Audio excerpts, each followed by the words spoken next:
You guys don't need to worry about me getting revenge from Diddy. I've got 3 moves that make sure he'll never be able to come after me or my family. First, I personally reached out to the victims' legal teams. The real reason he's not getting out is those buried cases behind the scenes. I provided legal funding for 7 victims who had been silent for years and brought in the top criminal attorneys in the country.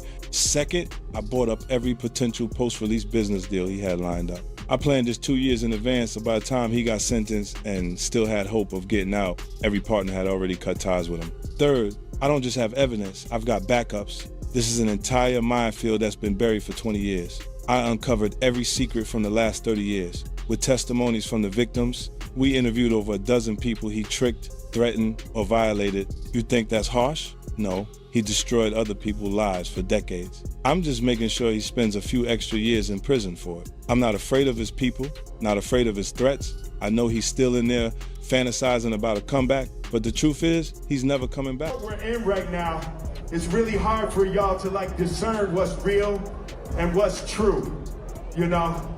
And I've been seeing y'all memes and stuff. People be making memes. I see the memes. I see them now. Some of that stuff is funny. Some of it's funny.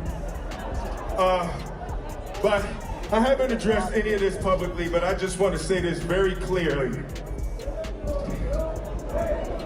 I don't have to do with Puffy, so y'all can stop all them memes.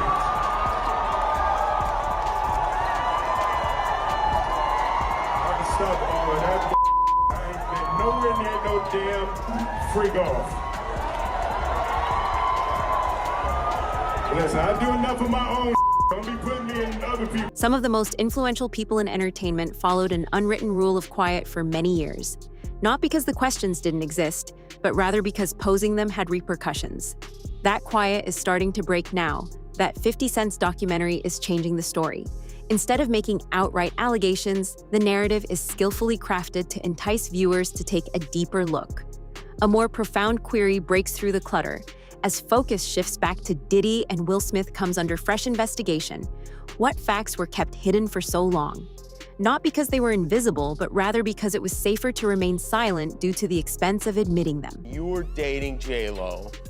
Will Smith and Jada tried to pick her up on a threesome and you were gonna beat up Will Smith. Is that true?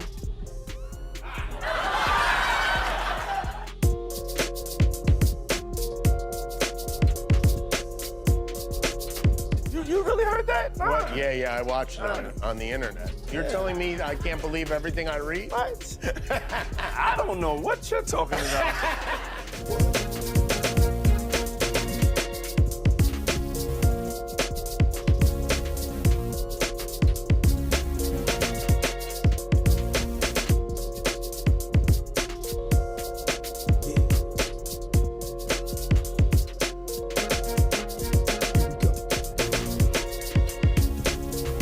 Hollywood relied on a tried-and-true tactic for years. Keep quiet, wait it out, and let the focus go to something else. And that strategy was effective until it wasn't. Now, 50 Cent's documentary comes at the precise time when being silent is unsustainable, drawing attention back to discussions that are unavoidable. You never slapped Chris. I'm not watching the movie. It's not happening. You don't understand. Do you understand why he slapped Chris? Did you see in that moment from probably what he was dealing with? What was he dealing with? What the f was he dealing with? Something made him slap his brother. No, something didn't make him snap anything. He laughed at that bad joke that Chris said like everybody else. And then Jada looked at him and it was like the Manchurian Candidate. Not the Manchurian. Real life. If that shit ain't real life, It ain't real life. Just say real life street stars. You know what time it is. Now, I have to ask before we get out, because I don't want to forget it. Your earrings just reminded me of Black Power, Black Excellence, and I just need your take on it because Emancipation comes out in 1 hour. Came out December 9th, which is today's the 9th, right? That's such a fucking below the belt fucking question. No, but I just got, It's the only below the belt question that you asked because you already know what's gonna happen. Don't front. We've been down there. Fuck Will Smith. No, wait. He can kiss my ass. Wait. He should have never slapped Chris. I'm not watching the movie. Damn it. It's not happening. You don't understand. Do you understand why he slapped Chris? Did you see in that moment from probably what he was dealing with? What was he dealing with? Shit, I don't know. What the fuck was he dealing with? Something made him slap his No, brother. something didn't make him snap anything. He laughed at that badass joke that Chris said like every fucking body else. And then Jada looked at him and it was like the Manchurian Candidate. Not the Manchurian. Not the Manchurian, god damn it.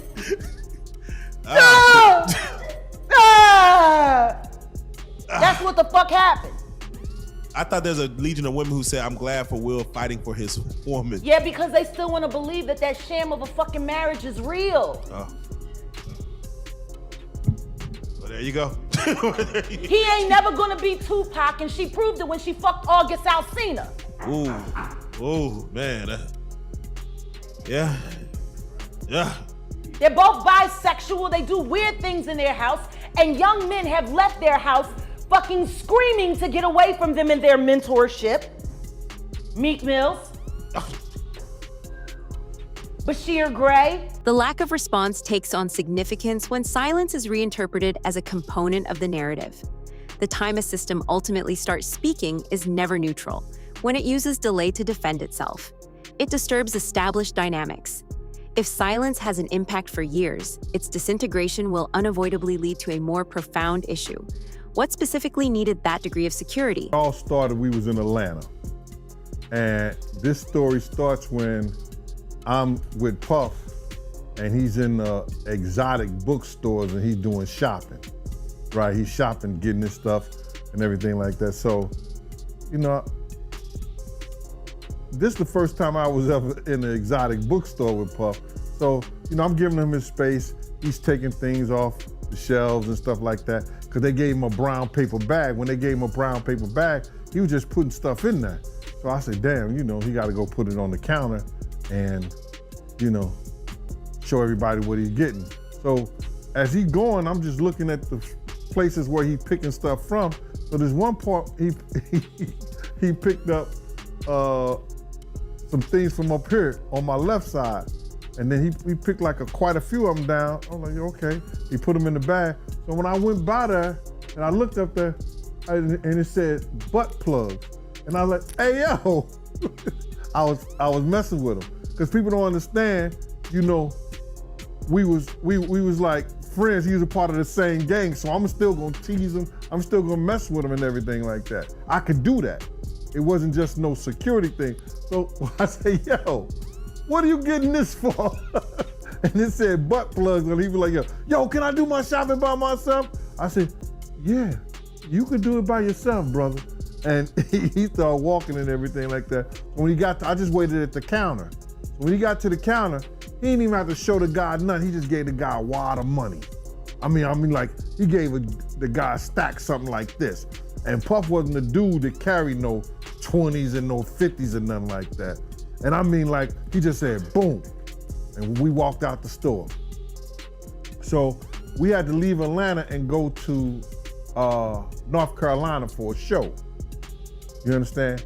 And it was him, this rapper, Sarah, and this other girl. We all got on a G5 jet, and we flew to G4 jet, and we flew to North Carolina.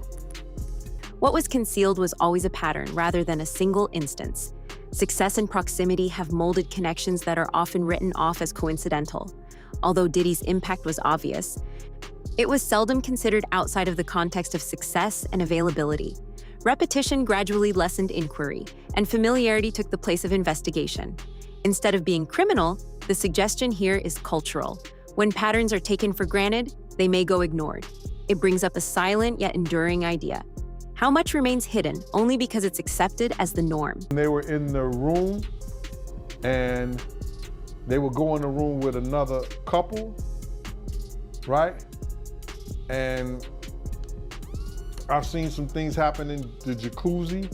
Like when I'm the only one could go to the room 9 times out of 10.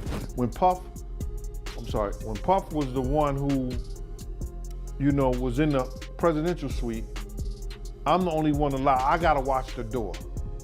No one can get into that door. I'm the only one that had the pass key or whatever. You know what I'm saying? And then sometimes you would hear boom, boom, boom, boom, a thump or whatever the situation is and stuff like that. I have, yo, what's up? Everything good? And sometimes they will open the door. I'm right there by the door. Sometimes you see things you don't want to see. Hey, did they ever try to get you involved? Not at all. Or for you? Not at all. Puff did it one time, but that's in my book. When he was coming from Dallas, he had the snow bunnies. And I reneged on that. Nah, I'm good. Hey, did you see any celebrities Puffy did any of that stuff with, the swinger stuff with? Yeah, I did. Tell me about that.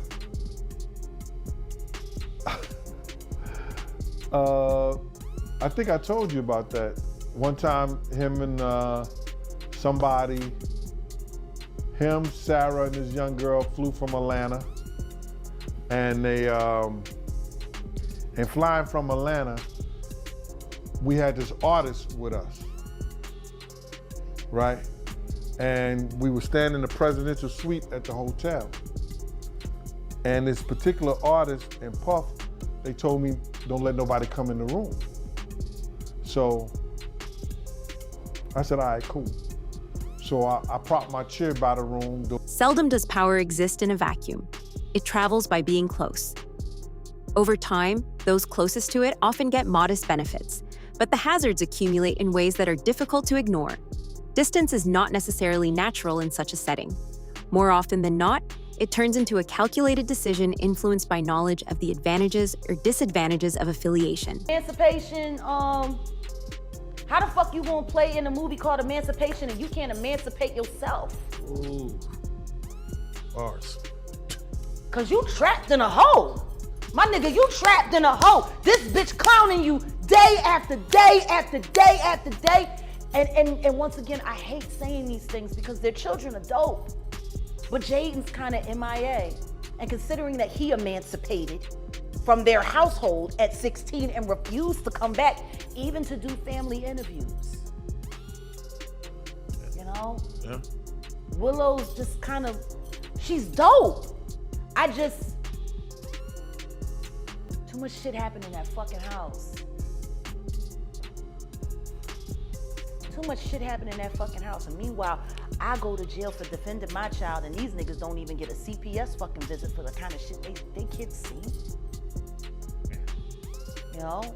There you go. So yeah, I'll watch the movie when, I'll watch Emancipation when he emancipates himself from the hell that he lives in, that he tries to call marriage with that woman who still wished Tupac was alive. The cost of asking challenging questions too soon increases with one's level of influence. The balance of risk becomes unbalanced when proximity brings opportunity initially and penalties later, creating a subtle conflict regarding who is ultimately responsible as stories start to change. But enjoy the film, buy lots of popcorn. I ain't supporting shit he fucking do.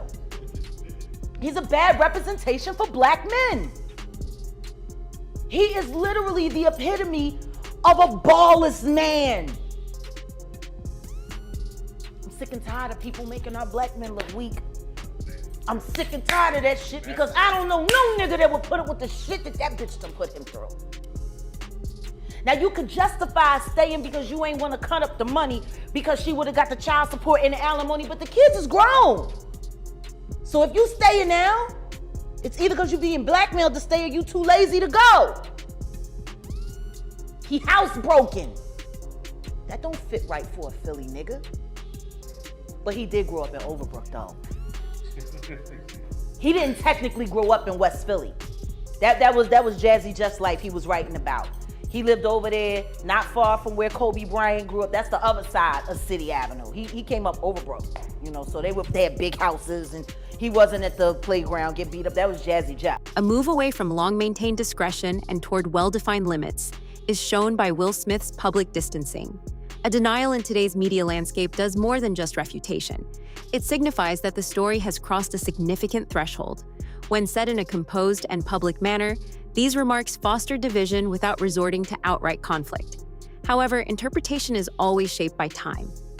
The issue of what the possible cost of speaking earlier may have been is subtly raised when distance is only acknowledged, after it becomes impossible to maintain silence. So I'm gonna get into this Diddy documentary that's been going on, man. It's still #1 as far as I know, man. I mean, I don't know how many millions of times this thing has been streamed, but this thing it's kind of crazy how big this thing actually is, you know, because us that's been following for a really long time, you know, kind of heard a lot of the stuff, man, but people are still going crazy for it, man. So what was your first reaction when you first seen it?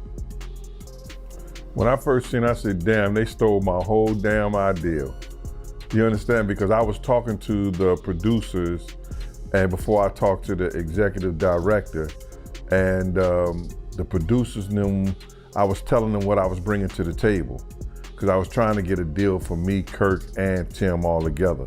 Like a package deal. I wanted to try to get like 50,000. The terms of engagement may be altered by a documentary. 50 Cent moves the discussion away from rumors and toward records by organizing fragments into chronology and context. It makes no claims about rendering a decision.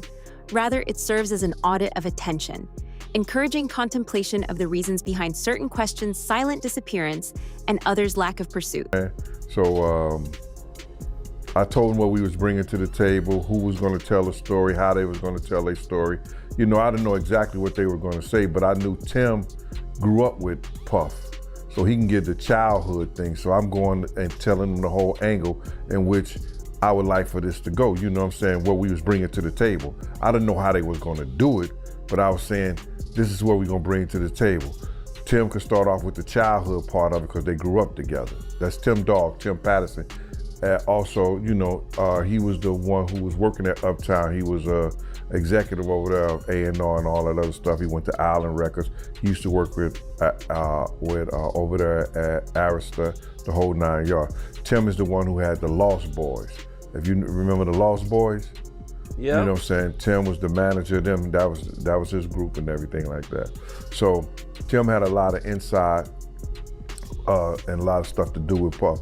I had a lot of other people I could have brought to the table too. Eddie F, who taught Puff how to work the board and everything like that. Just Eddie F, Heavy D, and the boys DJ. I was gonna try to get Eddie and some other people like that. But it fell through because the lady was telling me what somebody else didn't give me or what somebody else didn't pay me, and she was being disrespectful, you know what I'm saying? I thought she was a white lady. I'm finding out she's a sister. Long-form research demands that tales stay apparent rather than subtly disappearing, challenging an industry that is often influenced by short memory. The discussion changes from conjecture to record when documentation takes the place of rejection, posing the crucial issue of who finally decides whose version of events survives. You know, Diddy has a long list of victims. You know, I mean, you got Cassie, Kurt Burrows, Shine, Little Rod, Mark Curry. I mean, you know what I'm saying? The list goes on of all the people who he's did wrong. You know, out of all the people you've heard of, and all the stories that you heard and the stuff that you know about, you know, who do you think is like Diddy's biggest victim? Who I think Diddy's biggest victim is? Yep. The mothers. Okay. Big's mama. Wolf's mother. The people that lost their sons. They could never get that back. Especially with those people, those are the two people that changed his life. Put him on that pedestal to be a great producer. So I believe the mothers in them that lost their sons are the biggest victims of it all. Man, that's deep, man. That's crazy, man, you know? Because, I mean, you know, you brought up Big and the mom, and in the documentary, they even talk about Diddy not paying for the funeral. Acting like he's gonna pay it, but then billing it to Biggie. What was your thoughts on that? When you seen that, were you surprised when you seen that? No, I wasn't surprised, you know, because they said that when Big died, he built the estate he took it out of Big's his budget. You understand what I'm saying? So Yep. I wonder who got the life insurance policy. It was crazy. What's up? This is Cam Capone. We got more content like this coming soon, so hit that like button, subscribe, and stay locked in to Cam Capone News. The response to examination often demonstrates the inconsistent application of responsibility. While some leaders face direct repercussions, others are protected by powerful relationships, brand value, or history. Protection may work structurally rather than individually, as seen by the increased emphasis on Diddy and the attention that Will Smith has received. The problem is more about design than conspiracy. Consistency itself is called into question when responsibility only kicks in when silence becomes untenable. You say that. Well, what I said is that isn't it weird that the government was so interested in Diddy's baby oil that they took 1,000 bottles away from his house? If the government took 1,000 bottles of baby oil and somebody had things what appeared to be baby oil, and then you have to listen to the prosecutor. He said that they seized 1,000 bottles what allegedly to be baby oil. Allegedly to be baby oil. So that's telling people that it wasn't baby oil. And people think that that was baby oil, they out their mind. I don't believe it was baby oil. Yo, bro, when they went up in there, they knew what they was gonna find. They knew what was ever in that baby oil or that those bottles that appeared to be baby oil, they knew about that at first. You gotta realize 9 times out of 10, that individual that got caught at the airport, that was supposed to be their carrier, told them what they was doing and what they had. I wouldn't put him past that he told them everything. So when they went up in there, they knew they had to take whatever was out there, and that thing that appeared to be baby oil, they took that. They gotta test every last one of them. Let's see how much, let's see how many of those come back to be baby oil. Bro, listen to me. Costco don't sell that much baby oil. Where you know sell that much baby oil? Yeah, I don't know any store that sell that much baby oil. I know Costco, they came out and said that they don't even sell baby oil. My sentiments exactly. But you personally, right, what do you believe was in the baby oil? If you ever seen a massage parlor being raided and they walking out the people, do they take the massage oil with them when they go? No, they just walk out the people who are. Seldom is silence unintentional. It is often rewarded. While fall carries the possibility of exclusion, careers advance via access, stability, and alignment. This documentary examines the ways in which quiet may be traded for opportunities and protected by the fear of disturbance. Quiet may seem reasonable when the cost of speaking is higher than the cost of waiting. However, this brings up a more serious issue. How transparent can a system be if being honest puts one's existence at jeopardy? Deal, let's get right into it. Diddy, he got indicted. You called it, man. A few weeks ago, you was on the platform and you said that he was going to get arrested in September. Yeah, man. Anybody who in law enforcement or people know the law, when Homeland Security ran up into his house, people will tell you, or people knew that it was just a matter of time that they was going to indict him and bring him in to see the judge, bro. It was just a matter of time. I just figured out with the grand jury and their different sessions and stuff like that, and then what one of the witnesses told me, I just figured it out that it was gonna be around September that they were gonna bring him in, bro. People might not understand. It's difficult when you see a brother that has so much promise become an icon as far as in the music business and stuff that he did, to turn around and just tear his whole life down. But it's all because of his mentors and the people that trained him and taught him the music business. You know, it's all about the people who trained and taught him the music business, because Puff wasn't, he wasn't born a monster. You know what I'm saying? He was made into a monster, brother.